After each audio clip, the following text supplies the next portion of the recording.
साथियों, आज हम वाल्मीकि रामायण के 29वें सर्ग की कथा सुनेंगे। इस सर्ग में महर्षि वाल्मीकि जी ने श्री रामचंद्र जी को सिद्धाश्रम की कथा सुनाई है। उन्होंने बताया है कि कैसे यहाँ भगवान विष्णु ने पहले तप किया था और उसी समय जब देवताओं ने उनसे आकर प्रार्थना की तब उन्होंने देवगुरु बृहस्पति और अदिति जी के गर्भ से भगवान वामन के रूप में अवतार लिया था। भगवान वामन का स्थान यही था और यहीं से वे वामन भगवान की पूरी कथा इस सर्ग में सुनाई गई है। तो इस सर्ग में ये कहा गया है कि भगवान विष्णु ने तपस्या की।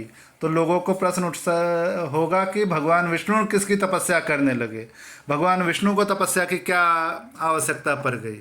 तो इसे हमें ये सिर्फ इसी तरह समझना चाहिए कि महापुरुष जो आचरण करते हैं वही आचरण, उनके अनुकरणीय आचरण बाकी के लोग अनुकरण करते हैं।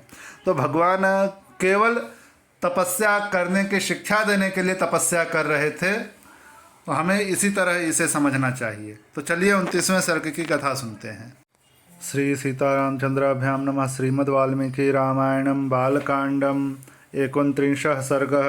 श्री विश्वामित्र जी का श्री राम से सिद्धाश्रम का पूर्व वृत्तांत बताना और उन दोनों भाइयों के साथ अपने आश्रम पर पहुंचकर पूजित होना। अपरिमित प्रभावशाली भगवान श्री राम का वचन सुनकर महातेजस्वी विश्वामित्र ने उनके प्रश्न का उत्तर देना आरंभ किया। महाबाहो श्री राम, पूर्व काल में यहाँ देव वंदित भगवान विष्णु ने बहुत वर्षों एवं 100 युगों तक तपस्या के लिए निवास किया था। उन्होंने यहाँ बहुत बड़ी तपस्या की थी। यह स्थान महात्मा वामन अवतार धारण करने को उद्यत हुए श्री विष्णु का अवतार ग्रहण से पूर्व आश्रम था। इसकी सिद्धाश्रम के नाम से प्रसिद्धि थी, क्योंकि यहाँ महातपस्वी विष्णु को वह सिद्धि प्राप्त हुई थी। जब वे तपस्या करते थे उसी समय विरोचन कुमार राजा बलि ने इंद्र और मरुदगणों सहित समस्त देवताओं को पराजित करके उनका राज्य अपने अधिकार में कर लिया था। वे तीनों लोकों के में विख्यात हो गए हैं। उन महाबली महान असुरराज ने एक यज्ञ का आयोजन किया। उधर बलि यज्ञ में लगे हुए थे, इधर अग्नि आदि देवता स्वयं इस आश्रम में पधारकर भगवान विष्णु से बोले। सर्वव्यापी परमेश्वर विरोचन कुमार बलि एक उत्तम यज्ञ का अनुष्ठान कर रहे हैं। उनका वह यज्ञ संबंधी नियम पूर्ण होने से पहले ही हमें अपना कार्य सिद्ध कर लेना चाहिए। इस समय जो भी याचक इधर उधर से आकर उनके यहाँ याचना के लिए उपस्थित होते हैं, वे गो, भूमि और सुवर्ण आदि संपत्तियों में से जिस वस्तु को भी लेना चाहते हैं उनको वे सारी वस्तुएं राजा बलि यथावत रूप से समर्पित कर रहे हैं।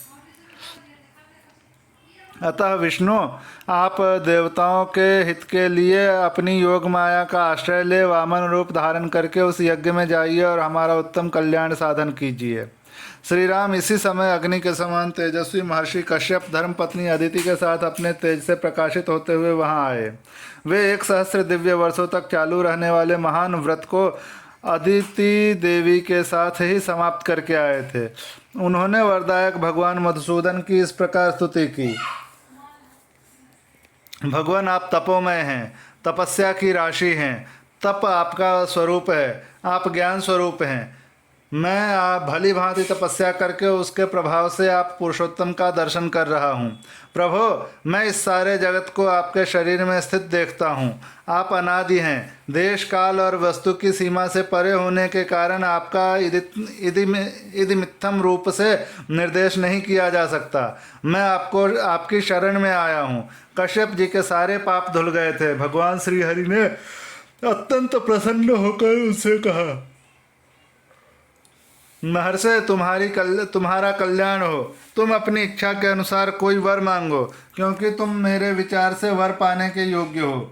भगवान का यह वचन सुनकर मरीचि नंदन कश्यप ने कहा, उत्तम व्रत का पालन करने वाले वरदायक परमेश्वर, संपूर्ण देवताओं की, अदिति की तथा मेरी भी आपसे एक ही बात के लिए बारंबार याचना है। आप अत्यंत प्रसन्न होकर मुझे वह एक ही वर प्रदान करें। भगवान, निष्पाप नारायण देव, आप मेरे और अदिति के पुत्र हो जाएं।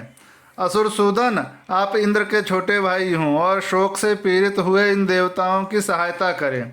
देवेश्वर भगवान, आपकी कृपा से यह स्थान सिद्धाश्रम के नाम से विख्यात होगा। अब आपका तपरूप कार्य सिद्ध हो गया, अतः यहाँ से उठिए।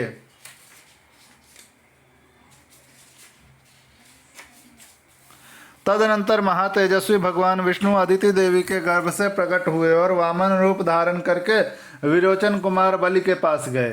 संपूर्ण लोकों के हित में तत्पर रहने वाले भगवान विष्णु बलि के अधिकार से त्रिलोकी की राज्य ले लेना चाहते थे। अतः उन्होंने 3 पग भूमि के लिए याचना करके उनसे भूमि दान ग्रहण किया और तीनों लोकों को आक्रांत करके उन्हें पुनः देवराज इंद्र को लौटा दिया। महातेजस्वी श्रीहरि ने अपनी शक्ति से बलि का निग्रह करके त्रिलोकी को पुनः इंद्र के अधीन कर दिया। उन्हीं भगवान ने पूर्व काल में यहाँ निवास किया था, इसलिए यह आश्रम इस प्रकार के श्रम दुख शोक का नाश करने वाला है। उन्हीं भगवान वामन में भक्ति होने के कारण मैं भी इस स्थान को अपने उपयोग में लाता हूँ। इसी आश्रम पर मेरे यज्ञ में विघ्न डालने वाले राक्षस आते हैं। पुरुष सिंह, यहीं तुम्हें उन दुराचारियों का वध करना है। श्री राम, अब हम लोग उस परम उत्तम सिद्धाश्रम में पहुंच रहे हैं। तात वह आश्रम जैसे मेरा है वैसे ही तुम्हारा भी है। ऐसा कहकर महामुनि ने बड़े प्रेम से श्री राम और लक्ष्मण के हाथ पकड़ लिया और उन दोनों के साथ आश्रम में प्रवेश किया। उस समय पुनर्वसु नामक 2 नक्षत्रों के बीच में स्थित तुषार रहित चंद्रमा की भांति उनकी शोभा हुई। विश्वामित्र जी को आया देख सिद्धाश्रम में रहने वाले सभी तपस्वी उछलते कूदते हुए सहसा उनके पास आए और सबने मिलकर उन बुद्धिमान विश्वामित्र जी की यथोचित पूजा की।